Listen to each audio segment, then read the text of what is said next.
Good evening, contestants. My name is Hyper Kramer, and welcome to tonight's final stock market breakdown. The medium main index fund is currently up 30% due to the addition of the new Shockwave specialization, along with the Chimera crossbow and hoverpad gadget. Consequentially, the light and heavy main index funds have both fallen close to 10% due to the lack of anything new for contestants to invest into. These are far from the only index funds to suffer tonight, as the Melee main index fund has also faced a staggering 44% drop. The sentiment among many investors being that all hope is lost for Melee players due to the addition of the Shockwave specialization and lack of buffs for Melee weapons. However, many investors are holding out hope that the promised Melee rework next quarter will bring investors back. In other news, MGL32 has closed out with a positive 3% gain for the first time in its history, but is still failing to meet expectations due to yet another delay to its rework. And Alpha Acta stock ended the day on a 24% surge, with even more expected upon the market opening tomorrow due to President Triper's declaration of war against the Defensive Interstellar Coalition of Krytar in the Middle Eastern sector of the galaxy. The Glorpians were 5 weeks from developing nukes. We have intelligence that they were putting C4s on red and yellow barrels and planning to use them during the sponsor showdown in Monaco. China was even scared they would pop up in Bangwei City. Imagine that, your biggest oil supplier planning to attack you. So sad.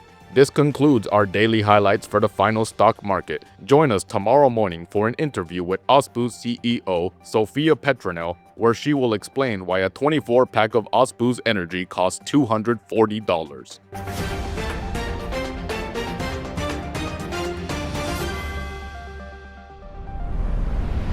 Embark Studios has a problem. And no, I'm not talking about their PvPvE extraction shooter that isn't even sure if it wants PvP anymore. No, the real problem is that the players of their other game, the Finals, aren't very happy. For about 2 seasons now, the game has been in a bit of a rust state.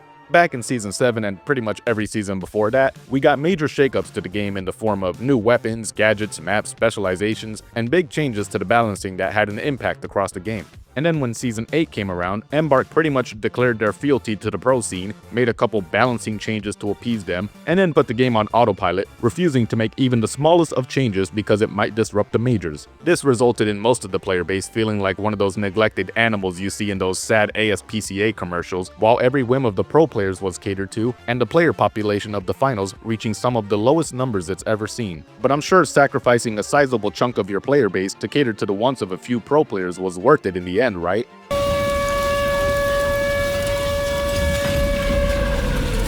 Add on top of this Season 9, where we did get a new map and game mode, but for some reason these two were kept separate, so a lot of people didn't experience one or the other. But we also got 0 new weapons, gadgets, or specializations in Season 9, so really it just felt like Season 8 in China. 6 months of stagnation and complacency, and it was reflected in the player numbers and my upload schedule. And that brings us to Season 10 of the Finals, Fantasy League. The long-awaited medieval season of the Finals, and the first time it's felt like Embark actually cared about the Finals since Arc Raiders released. New map? Check. New specialization? Check. New weapon? Check. New gadget? Check. This is all great stuff, but we have a problem. The new map is only available on Point Break, and the new specialization, weapon, and gadget are all for the medium class. Superfly, so what if we're actually like, I don't know, I'm just getting silly here. What if we're not into the plan? Oh wait, I almost forgot. The Heavy got a new weapon, the Mace. Wait, what do you mean it's just a hammer skin? We'll talk more about that later, but right now I want to talk about the season theme. Thematically, this season is on point. Medieval was in my top 3 most wanted themes for the finals, along with a space age season and a season set in the Wild West. So suffice to say, when we finally got a medieval season, I immediately started role-playing as an alien knight with a hammer. Do not let them break your resolve! The king is counting on us! This magic! Watch out, they're rotating to Gambit! Their black magic weapons are no match for the might of my hammer! Kill the man with the shield! The rations have been sparse for the peasants, and they request to not be paying more tax. Shall we lower the tax rate? Or shall we raise it? I am not a taxation authority! Ask the king upon our successful return! Objective H has many miscreants disarming. Knock it down and destroy them! for King and Conjurer! All the Knight and Wizard skins and everything in the Battle Pass are all great, and I really think Embark played their cards right with the stuff they added for the medium class, all feeling like something that's plausible in a medieval fantasy setting, while still being creative. All the elements of this game clash together to make this high fantasy gunslinging game with arcane abilities and modern technology clashing together. Wait a second. But I do have a huge issue with the map. Aside from the fact that it's only available on a game mode that a lot of people don't care much for, it's also kind of disappointing because Embark decided to make us play in the fucking peasant village while there's a giant ass castle in the background during the medieval season. Seriously, if the map is only on Point Break, then this would have been the perfect opportunity to have a map where you're assaulting a castle, but no, we're just playing in some farmhouses. Who knows, maybe the only way to play in the castle is to buy the ultimate battle pass. So while the map looks great and plays the best out of all the Point Break maps, which is kind of a low bar to meet to be honest, it does fall a bit flat for me. But something that's a lot more fun for me is the new Shockwave specialization for the medium, or as I like to call it, the Biden Blast. You've done well so far, but up until now I've only been using a mere 5% of my power. Now let's see how well you fare against my Biden Blast! Yeah!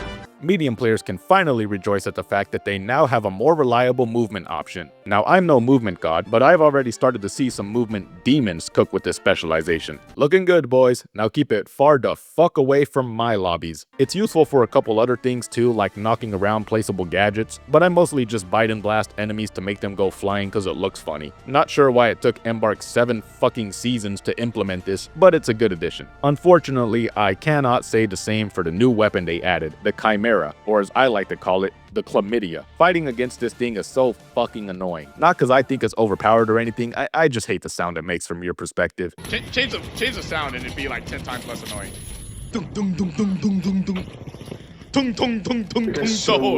But in all seriousness, I do actually like the Chimera. It kind of reminds me of the pike back when the hipfire wasn't dog shit, and a crossbow goes well with the season theme. I still struggle to understand how this thing even works because it's got a lot of moving parts that seem to do a whole lot of nothing, but it's still semi-automatic with 12 shots. I don't fucking know, man. I'll just chalk it up to magic bullshit since this is the fantasy season after all. I'm gonna have to set my weapon autism aside if I ever want to see a plasma rifle in the finals. Speaking of magic bullshit, let's talk about the new gadget that half the people watching probably forgot about already. The hover pad. No, deadass, I'm recording this during week 2 of the season and I just got done with a 3.5 hour play session where I saw this thing one time. And it's not really all that surprising because using one of these things is like a fucking signal flare to the entire enemy team to start shooting at you. This isn't really helped by the fact that the hover pad can be broken by basically any ranged weapon within a second or two, meaning that if you were to hypothetically take the time to find a spot to set up a hover pad with a turret and APS so you could shoot at enemies from on top of it, your efforts can be undone in significantly less time than it took you to do all that.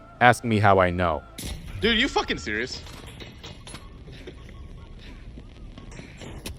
Literally, imagine doing warships with hover pad turrets. I mean, that's what I'm trying to do right now, but it doesn't really seem like it does much. I do like the concept of the hover pad, but currently it feels like the goo grenade does everything it can do, but better. And it can create cover, and you get 2 of them. So here's to hoping that the hover pad gets a buff or something, and that Embark doesn't just ruin goo grenades for the light and heavy players to try and finally get medium players to switch things up. But who knows, this could also be a case of my pea-sized heavy main brain not knowing how to use medium gadgets the right way. So let's take a look at everything the heavy class got this season. Oh, that's right, we didn't get anything. No, I'm not mad, I'm happy for you medium players. But I suppose it could be worse. I could be a light main who hasn't gotten shit since season 7. The fact that light and heavy players were basically given sustainment changes while medium is sat at the table with an entire feast would be a lot more forgivable if there were some substantial balance changes for them this season. And there were a couple kind of impactful changes like the minigun getting 50 more bullets, but most of the changes were once again just tweaking some cooldown numbers for gadgets around in a way that's noticeable for people who already use these gadgets but probably isn't gonna attract any new players to them. Thermal Bore got like a 10-second cooldown reduction, and I still haven't seen it once this season. They also did a bunch of shit to the turret in an effort to make it better but not overpowered, but it seems like it's worse now. I don't know if any of the 6 turret mains out there are watching this video, let me know what you think. Oh, and just in case you were wondering, the MGO32 still hasn't gotten its rework, but it did get the tiniest of buffs, so at least Embark is acknowledging it exists. Baby steps, people. Also, is it not like batshit crazy that Embark didn't do a single thing to melee weapons this season? It's a fucking medieval season and we got more changes to the full auto weapons than the melee weapons. Well, I suppose this is a good time to bring up the roadmap for future seasons. That's right, gentlemen. After over 2 years of this game being out, Embark finally decided to start telling us what future seasons are gonna look like with a roadmap. I mean, it's only like 1 season ahead, but baby steps, people. As you can see, next season we're getting a new cash out map and porting some more maps over to Point Break and Team Deathmatch. Fuck Power Shift, right? Light mains will continue to eat shit cause there's no mention of anything for them, but